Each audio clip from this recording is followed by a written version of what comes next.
Israel और फिलिस्तीन के बीच चल रहे तनाज़े के दौरान एक बहुत ही चौंकाने वाली और इम्पोर्टेंट रिपोर्ट सामने आई है। इजराइल के बड़े ह्यूमन राइट्स ऑर्गेनाइजेशन बेतस्लेम ने अपनी लेटेस्ट रिपोर्ट अनशील्डेड चाइल्डहुड नाम से जारी की है। रिपोर्ट के मुताबिक वेस्ट बैंक में फिलिस्तीनी बच्चों की हालत 1967 के बाद सबसे ज्यादा खतरनाक और जानलेवा दौर में पहुंच गई है।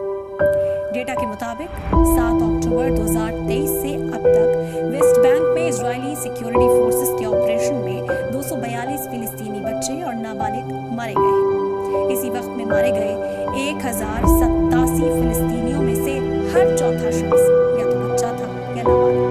अकेले 2025 में अब तक 54 बच्चों की जान जा चुकी है। रिपोर्ट के मुताबिक ये डेटा पिछले कई सालों से सबसे खराब हालत में दिखता है।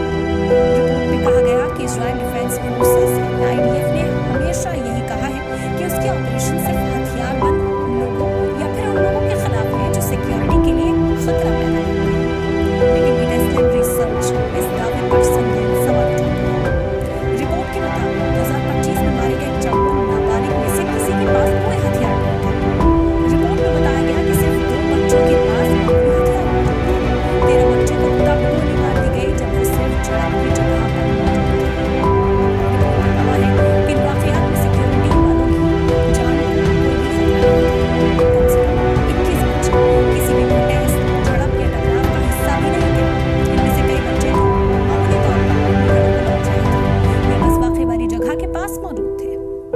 रिपोर्ट में सीनियर इजरायली मिलिट्री ऑफिसर्स के पब्लिक बयानों का भी जिक्र है।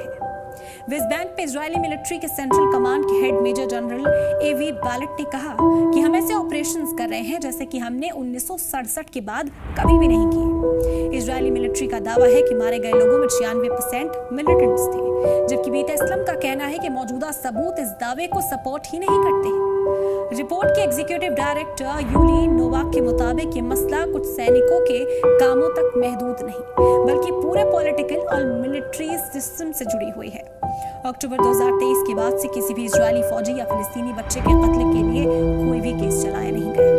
कई वाकयात में जख्मी बच्चों को मेडिकल मदद मिलने में भी रुकावट आई है। कुछ मामलों में मरे हुए बच्चों की बॉडी फौरन उनके घर वालों को तक नहीं सौंपी गई। रिपोर्ट में जवाबदेही की कमी भी पाई गई है, जिस पर गहरी फिक्र जताई गई।